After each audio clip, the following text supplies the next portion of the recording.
اللهم صل وسلم وبارك على محمد وعلى آل محمد.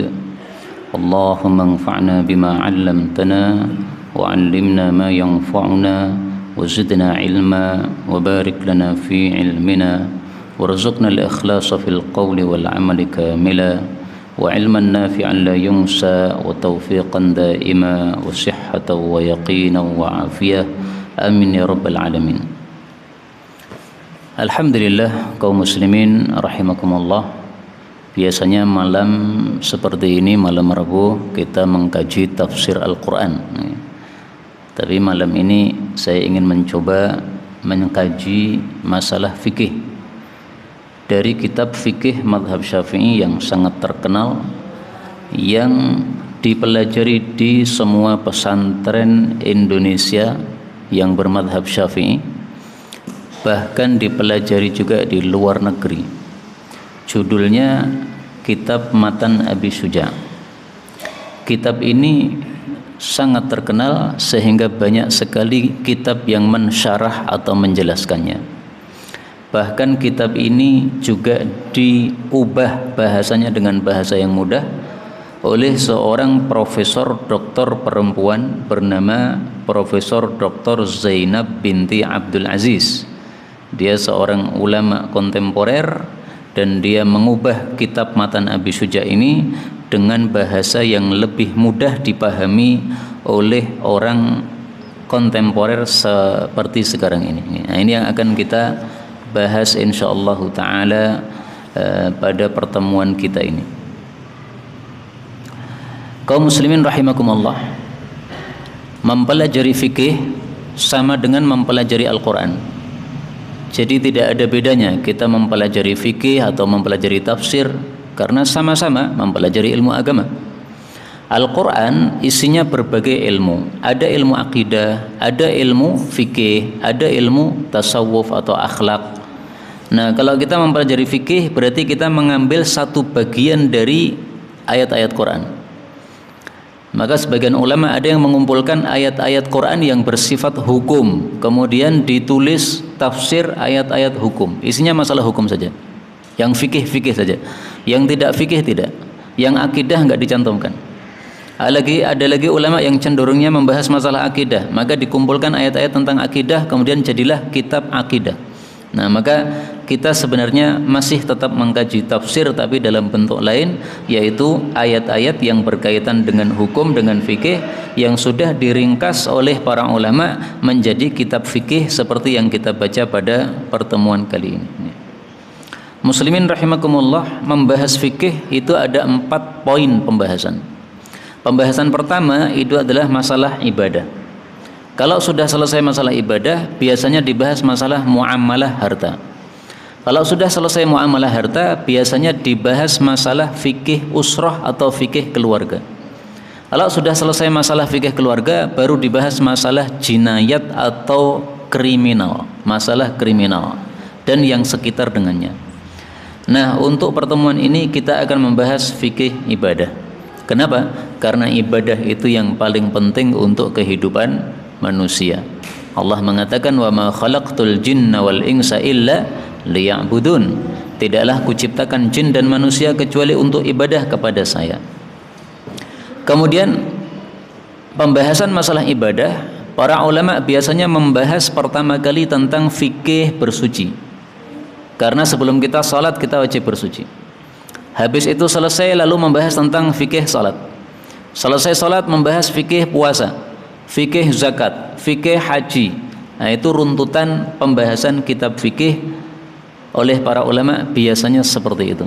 Meskipun urutan bisa saja bolak-balik, dan sebagian ulama memasukkan kitab tentang jihad, tentang perang di dalam bab ibadah ini.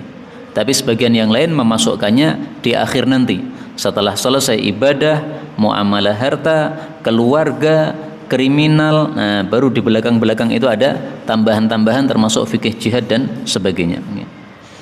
Baik, kita mulai untuk kali ini membahas masalah salat. Kenapa? Karena Rasulullah SAW bersabda, khairu a'malikumus salah, amal terbaik untuk kalian adalah salat.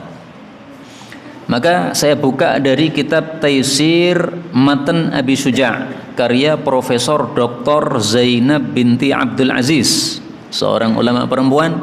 Pada halaman 17 beliau mengatakan Kitabus Shalah, kitab tentang salat. As-salawatul khamsu wa awqatuha, salat 5 waktu dan waktu-waktunya. Yang pertama az-zuhru, salat zuhur, 4 rakaatin, isinya 4 rakaat. Wa awal waqtiha zawalu syamsi, awal waktunya tergelincir matahari. Wa akhiruhu idza sarra dhillu kulli syai'in mithlah ba'da dhilliz zawal. Jadi dibahas dalam masalah fikih ibadah pertama kali tentang waktunya. Kenapa? Karena Allah mengatakan dalam Al-Qur'an, innas salata kanat 'alal mu'minina kitaban mauquta. Sesungguhnya salat itu atas orang-orang beriman wajib sebagai sesuatu yang ditentukan waktunya. Maka ibadah ada 2 macam. Ada ibadah yang ditentukan waktunya disebut muaqqatah, ada ibadah yang tidak ditentukan waktunya disebut ghairu muaqqatah. Pengajian seperti ini ibadah yang tidak ditentukan waktunya, kapan saja pun monggo bebas. Membaca Quran tidak ditentukan waktunya, kapan saja pun monggo bebas. Tetapi salat 5 waktu ditentukan waktunya. Ibadah yang ditentukan waktunya kalau dilakukan sebelum waktu maka tidak sah. Kalau dilakukan setelah waktu apabila ada uzurnya maka dimaafkan. Maka beliau di sini membahas tentang waktu-waktu salat 5 waktu. Yang pertama adalah salat duhur yang dibahas.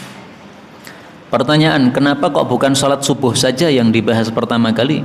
Bukankah hari dimulai dari apa? Pagi. Nah, urutnya kan subuh, duhur, asar, maghrib, isya. Ketahuilah bahwa ulama fikih membahas kitab salat selalu dimulai zuhur itu karena malaikat Jibril pertama kali turun untuk mengajari tentang salat kepada Nabi Muhammad sallallahu alaihi wasallam itu turunnya adalah waktu zuhur. Jadi Rasulullah kan naik Isra Mi'raj kan, ketemu Allah Subhanahu wa taala, kemudian Allah mewajibkan salat 5 waktu. Itu terjadinya pada malam 27 Rajab, 1 tahun sebelum Nabi hijrah ke Madinah. Nah, setelah Nabi turun dari langit, maka besoknya itu malaikat Jibril turun pada waktu zuhur. Setelah itu malaikat Jibril mengimami Nabi Muhammad sallallahu alaihi wasallam salat zuhur di awal waktu, salat asar di awal waktu, salat maghrib di awal waktu, salat isya di awal waktu, salat subuh di awal waktu. Kemudian hari besoknya lagi malaikat Jibril turun lagi dari langit mengimami lagi Nabi Muhammad SAW, tapi mengimami salat 5 waktu tadi di akhir-akhir waktu. Setelah itu malaikat Jibril mengatakan waktu salat 5 waktu adalah dari ini dan ini ya. Awal waktunya yang kemarin saya salat bersama kamu, akhir waktunya adalah yang hari ini saya salat bersama kamu. Nah, maka dari kejadian itulah kemudian para ulama mengetahui awal dan akhir waktu salat. Nah, maka dimulai waktu zuhur. Kenapa? Malaikat Jibril turun untuk ngimami tadi awalnya pada salat zuhur.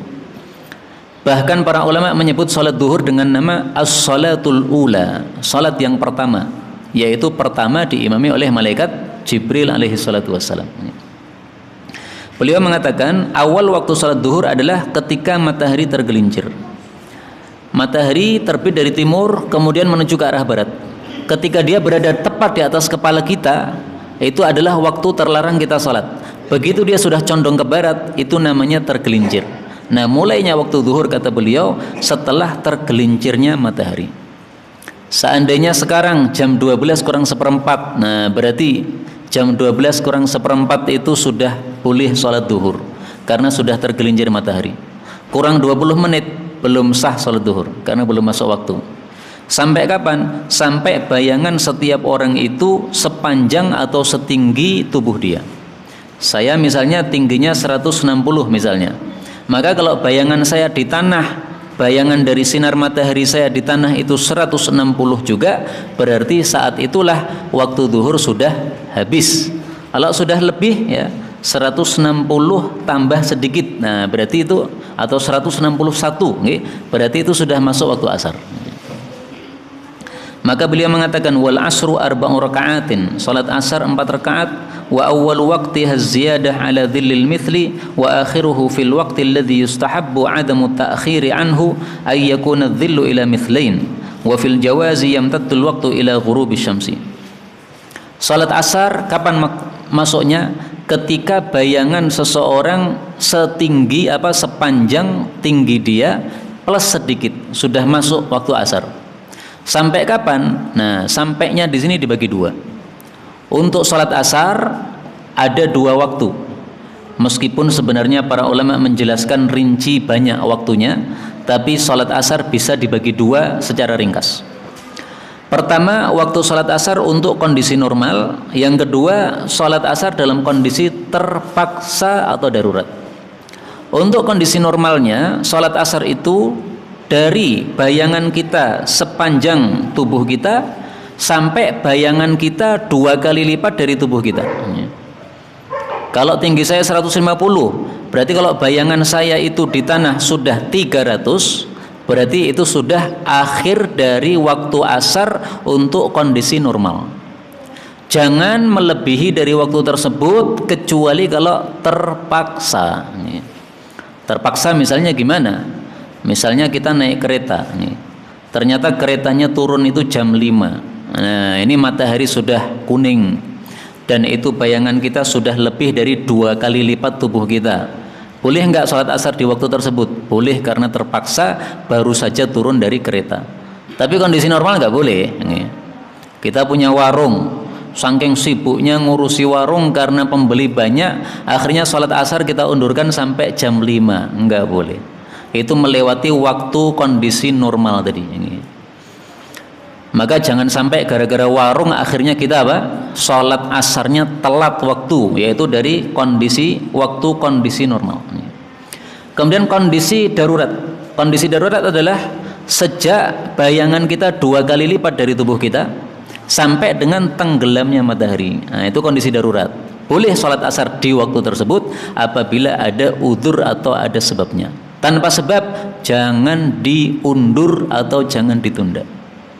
Lah tadi warung tadi kan sebab, nah itu jangan disebut sebab kayak begitu.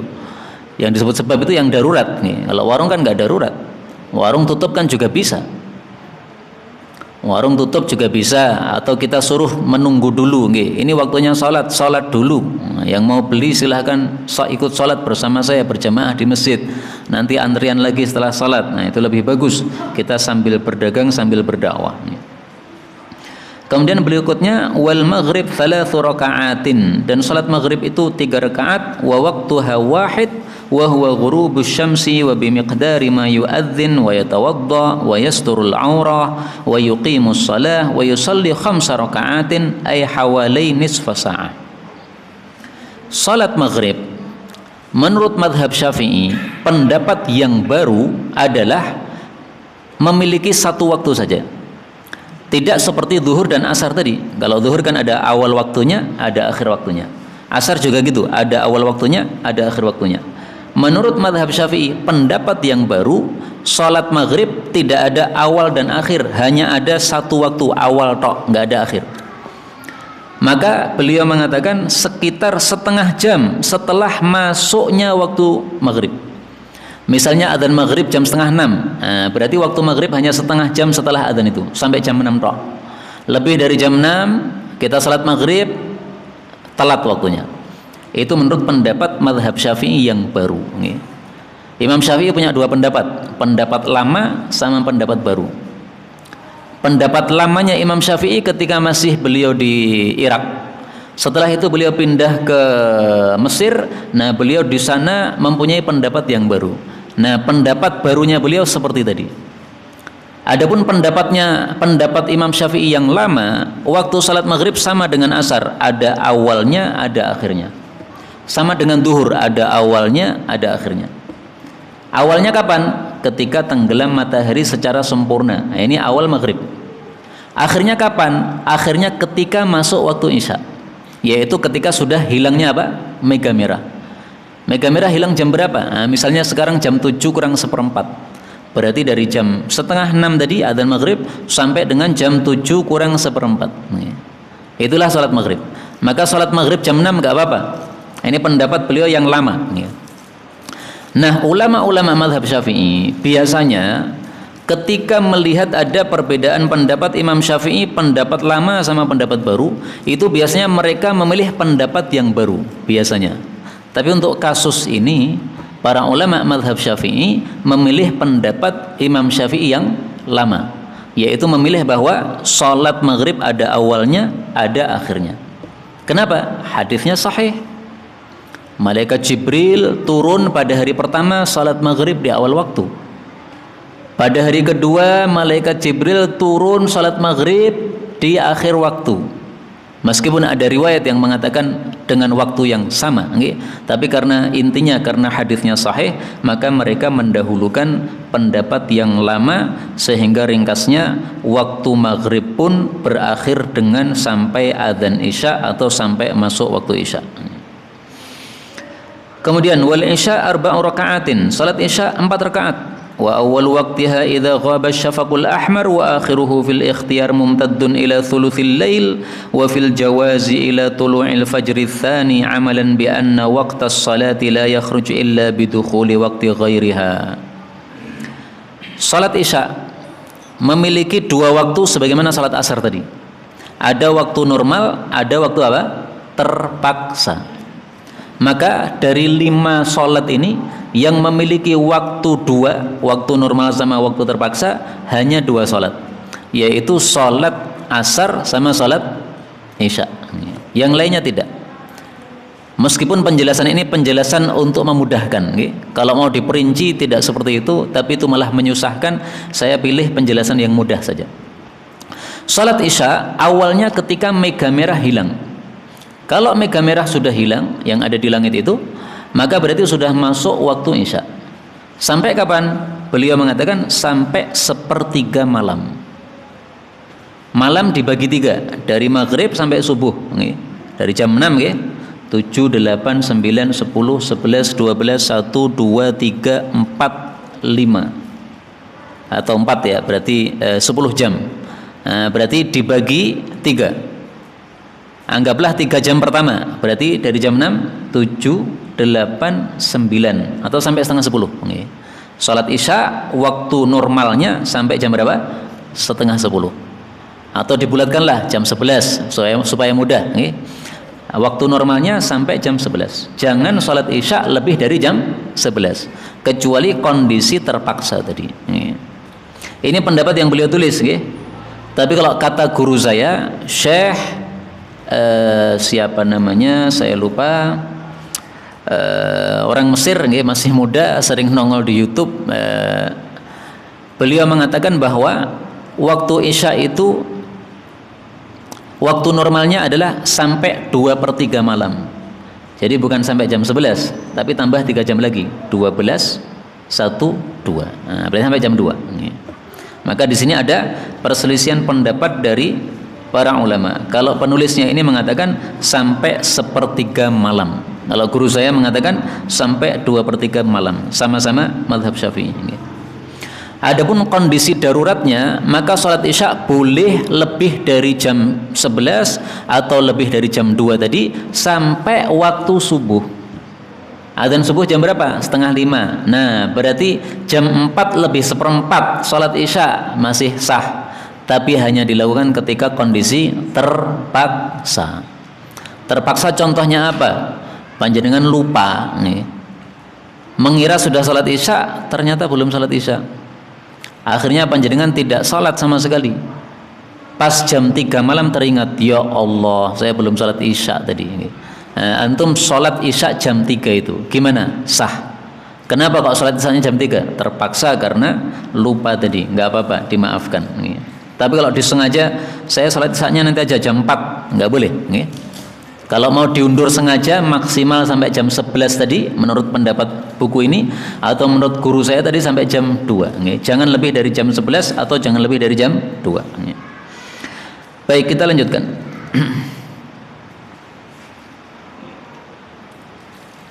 Wassubuhu, dan salat subuh, rakaatan, hanya 2 rakaat.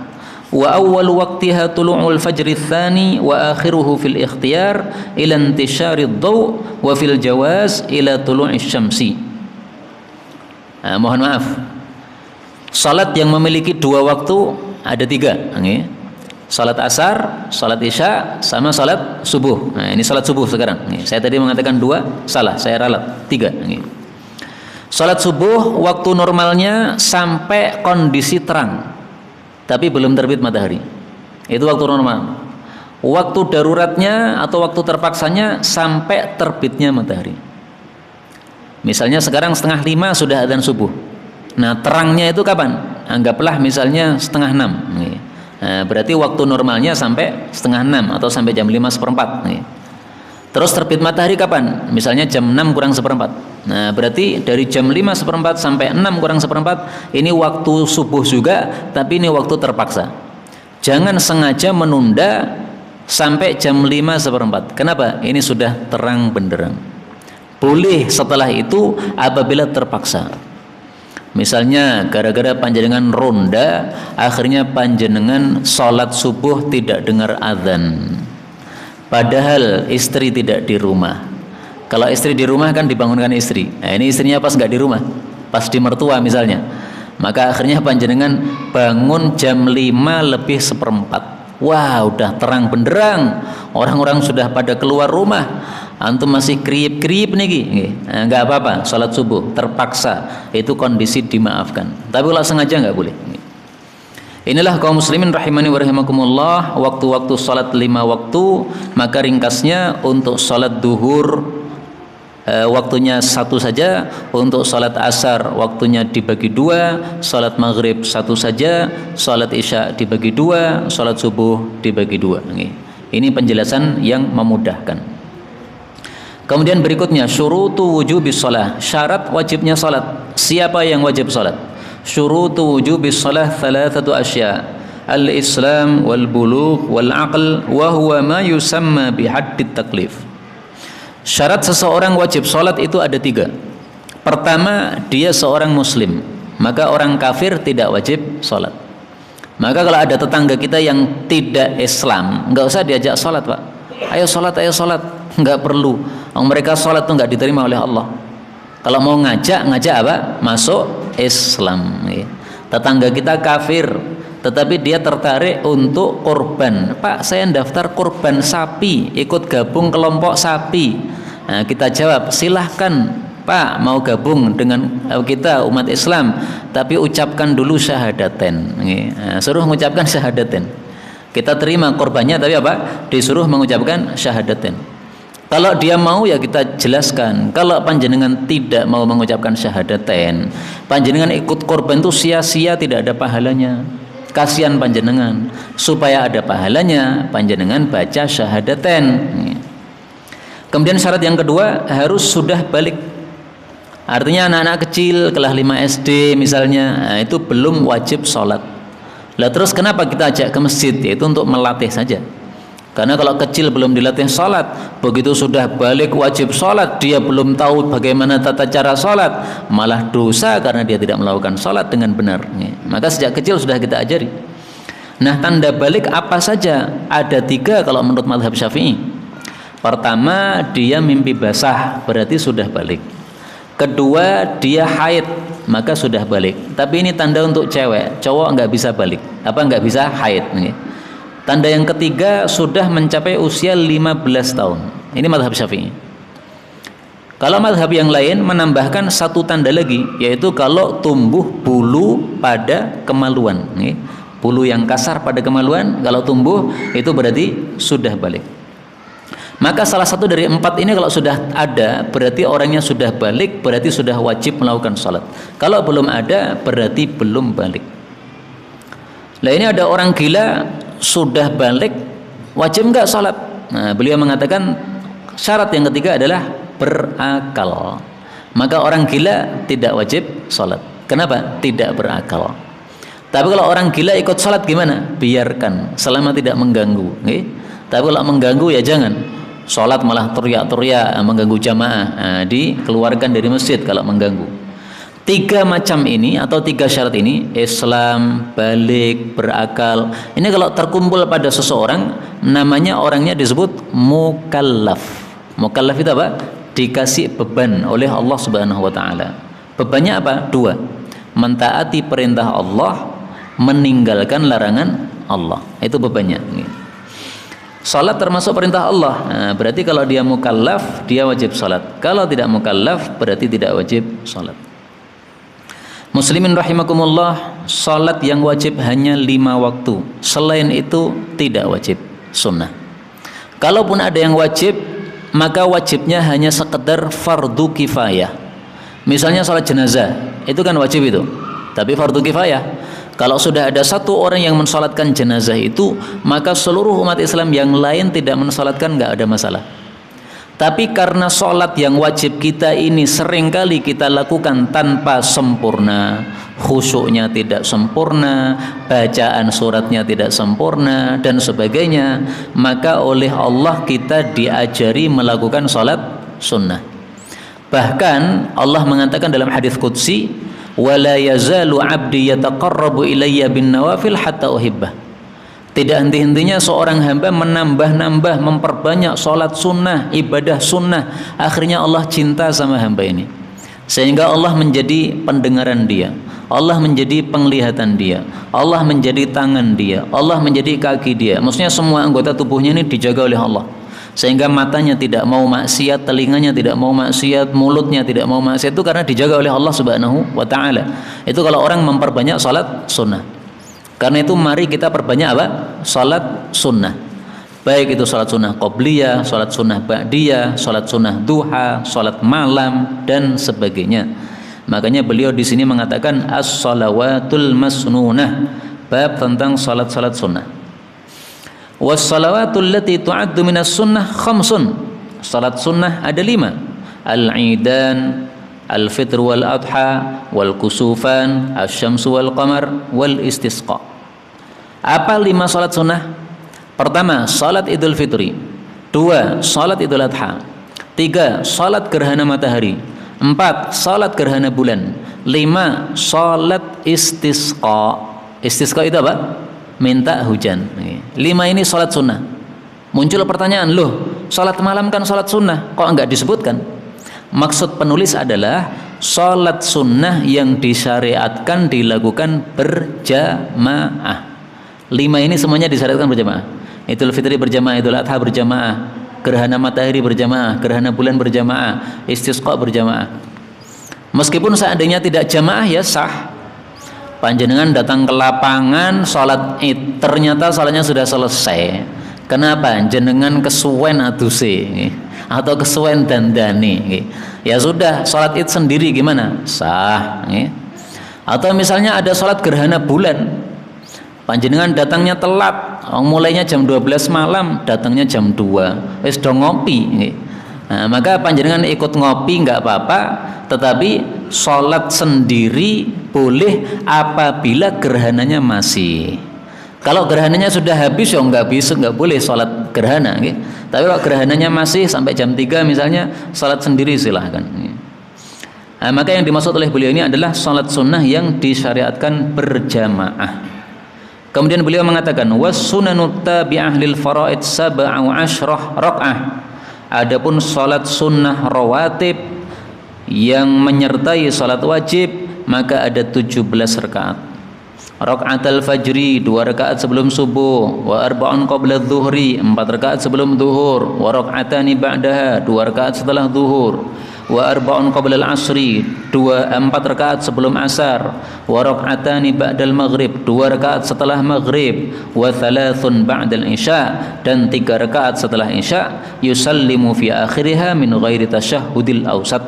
Salam di akhirnya tanpa tasyahud tengah.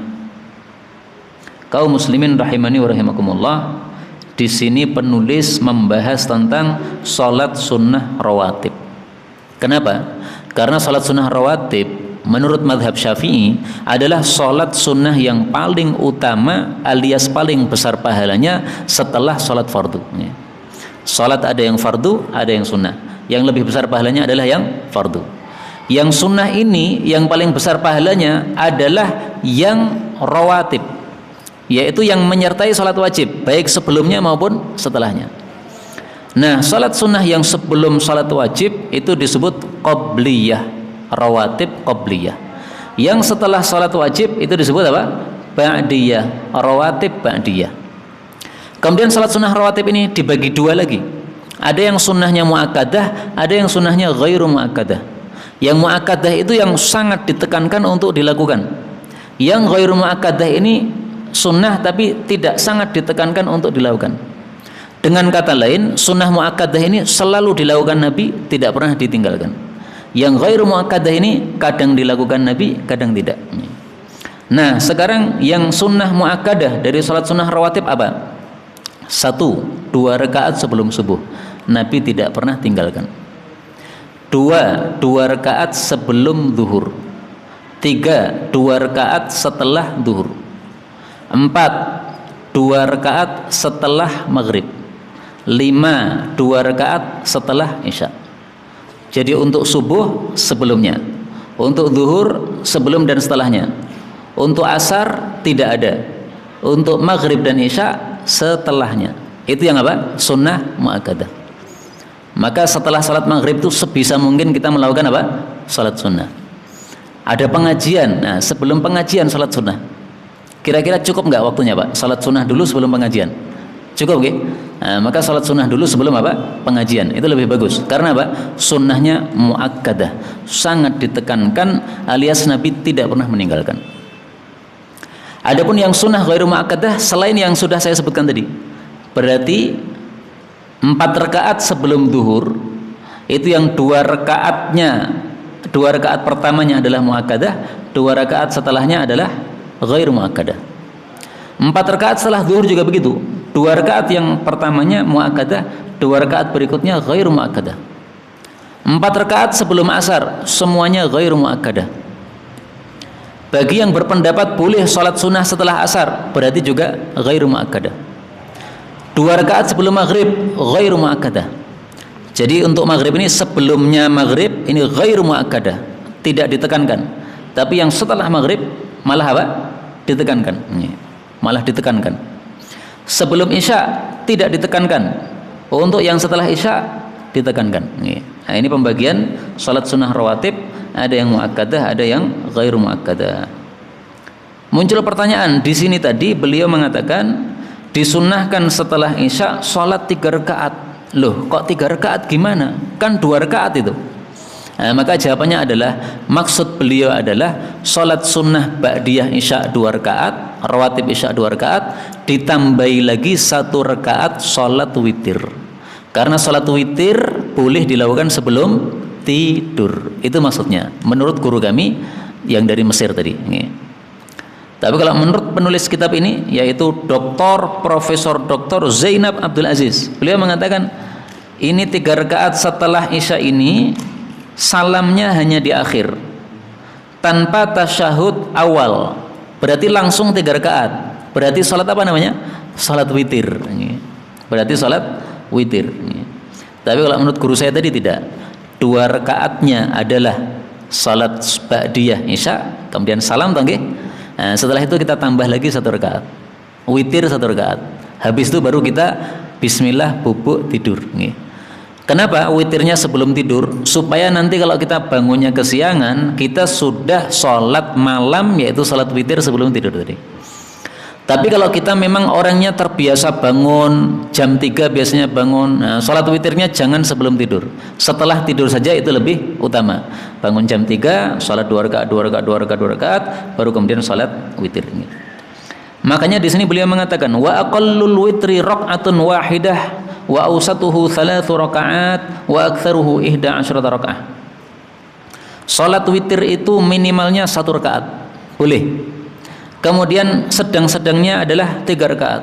Kemudian maksimalnya adalah 11 rakaat. Nah, itu salat witir. Yang dilakukan oleh Nabi sallallahu alaihi wasallam biasanya adalah 11 rakaat. Maka kalau kita bisa seperti Nabi 11 rakaat dan bacaannya panjang-panjang, itu lebih utama. Tapi kalau kita tidak bisa persis Nabi, saya bisanya 11-nya saja, panjangnya saya nggak bisa, nggak apa-apa. Karena kenapa? Karena kita itu orang-orang yang lemah. Kalau Nabi Muhammad SAW itu beliau 1 orang, tetapi kekuatannya itu seperti 40 orang. Makanya Rasulullah itu kan seringkali, mohon maaf, mengumpuli istrinya 9, dalam satu siang. Kadang-kadang mengumpuli 9 istri dalam satu malam. Satu malam ke rumah istri pertama, pindah lagi ke rumah istri kedua, sampai 9 istri, Pak.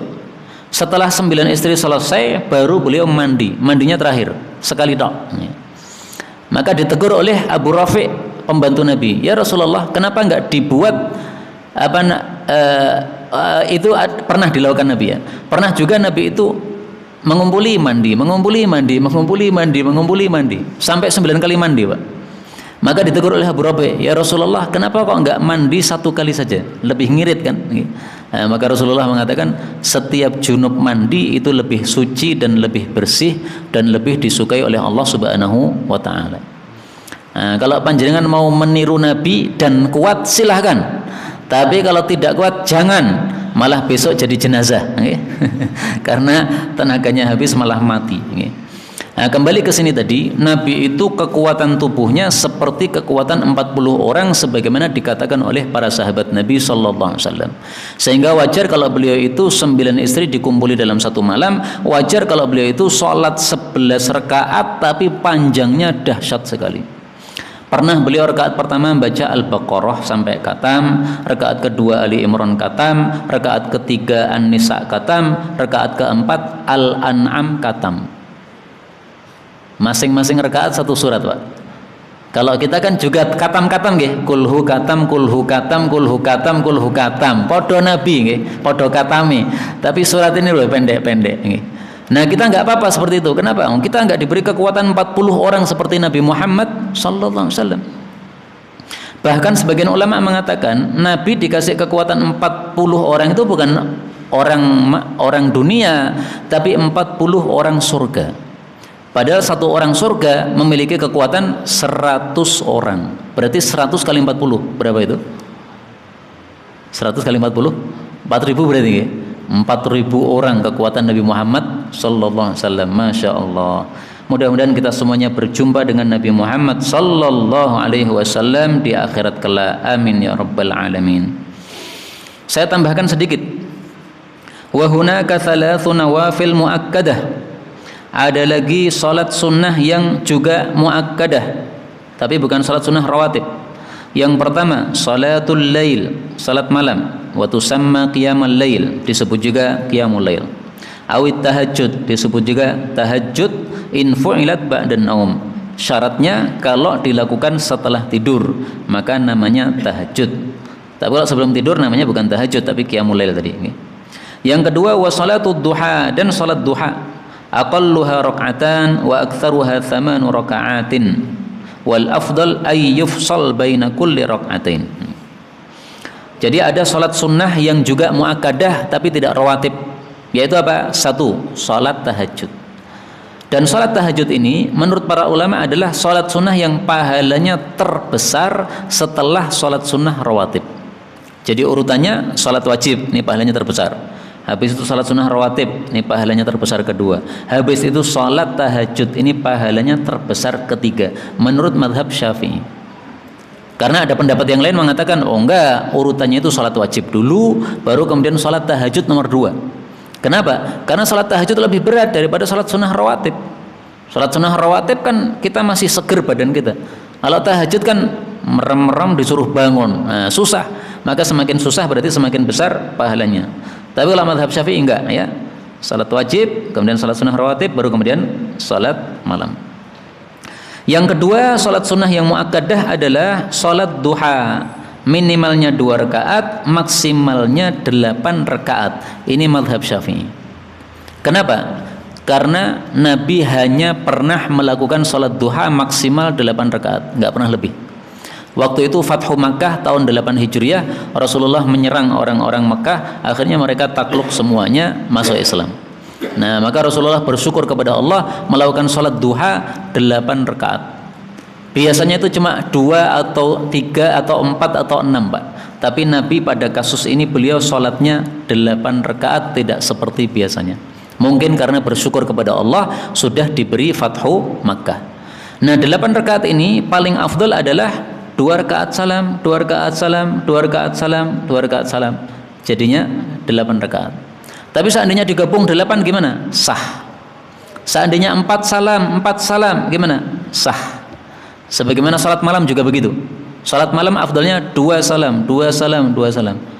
Tapi kalau kita gabung langsung 9 rakaat, sah. Tapi ngitungnya angel ya Pak. 9 rakaat ini kok dadak ngitung jari nih. Kecuali dihitung dulu nggih. Rakaat pertama Al-Annas, rakaat kedua Al-Falaq, naik lagi ke rakaat ketiga Al-Ikhlas sampai 9 surat. Nah, itu baru gampang. Kalau 9 langsung, wah, itu susah ngitungnya. Tapi Nabi pernah melakukan, jadi boleh. Tapi paling afdalnya 2 salam. Duha juga begitu, 2 salam. Waktu duha kapan? Kata guru saya, waktu duha mulainya adalah ketika proses terbit matahari, kita tunggu sampai 20 menit. Setelah 20 menit baru masuk waktu duha. Setelah itu berlanjut terus sampai dengan sebelum duhur juga 20 menit. Jadi dihitung dari terbitnya matahari 20 menit setelahnya, dan dihitung sebelum duhur juga 20 menit setelahnya. Ini menurut guru saya dari Mesir tadi. Paling afdalnya adalah kalau sudah lewat 1/4 siang. 1/4 siang itu sama dengan 3 jam. Nah, maka kita mulai saja dari terbit matahari jam 6 ya. 7, 8, 9. Nah, salat duha paling afdal di atas jam 9. Paling afdal maksudnya gimana? Pahalanya lebih besar. Panjenengan salat duha jam 7. Orang lain salat duha jam setengah 10. Nah, ini yang setengah 10 ini yang lebih besar pahalanya. Karena berdasarkan sabda Nabi sallallahu alaihi wasallam, salatul awwabina hina tarmadul fisal. Salat duha yang paling utama adalah ketika matahari sudah memanas. Kemudian sebagai penutup beliau mengatakan wa salatut tarawih, salat sunnah yang muakkadah selain itu adalah salat tarawih. Wa tusamma qiyam Ramadan, disebut dengan qiyam Ramadan. Wa hiya 20 rakaat. Jumlahnya 20 rakaat fi kulli lailatin min layali Ramadan, setiap malamnya. Yusalli kulla rak'ataini bitaslimatin wala budda min dzalik. Salatnya 2 rakaat, salam, wajib atau harus seperti itu. Nah, jadi mazhab Syafi'i tidak membolehkan salat tarawih 4 salam. Tapi mazhab Hanafi membolehkan 4 langsung salam. Dan itu sudah kita praktekkan dulu pada bulan Ramadan, okay? Karena kita memang tidak mengikat diri dengan mazhab Syafi'i. Karena semuanya itu bersumber dari ajaran Nabi Muhammad sallallahu alaihi wasallam. Mau mazhab Syafi'i, Hambali, Maliki, kemudian satu lagi Hanafi, semuanya adalah bersumber dari sunnah-sunnah baginda Nabi Muhammad sallallahu alaihi wasallam. Tapi kalau saya sedang membacakan mazhab Syafi'i ini, ya saya katakan saya baca apa adanya. Beliau mengatakan wala budda min dzalik, harus 2 rakaat salam, enggak boleh sambung langsung 4, enggak boleh. Wa waqtuha baina salatil isya wa salatil fajr. Waktunya sejak salat isya selesai sampai dengan salat subuh. Jadi bukan setelah waktu isya, tapi setelah salat isya. Seandainya panjenengan gara-gara hujan menjamak antara maghrib dengan isya, kemudian selesai jam 6:30, nah, maka 6:30 itu antum salat tarawih sudah boleh. Meskipun belum adzan isya. Adzannya jam berapa? Jam 7 nanti. Nah, ini tarawihnya 6:30, rampungnya jam 7, enggak apa-apa karena sudah salat isya. Kemudian akhirnya adalah sampai salat subuh. Wa tusalla qabla al-witr, dan dilakukannya sebelum salat witir. Inilah kaum muslimin rahimani wa rahimakumullah. Sudah kita baca 2,5 halaman, 2/3 halaman. Insyaallah halaman 19 dan berikutnya dilanjutkan di waktu yang lain, yaitu pada bab tentang syarat-syarat salat dan rukun-rukun salat dan yang lain-lainnya. Sebelum kita tutup, barangkali ada pembahasan baik berkaitan dengan tema maupun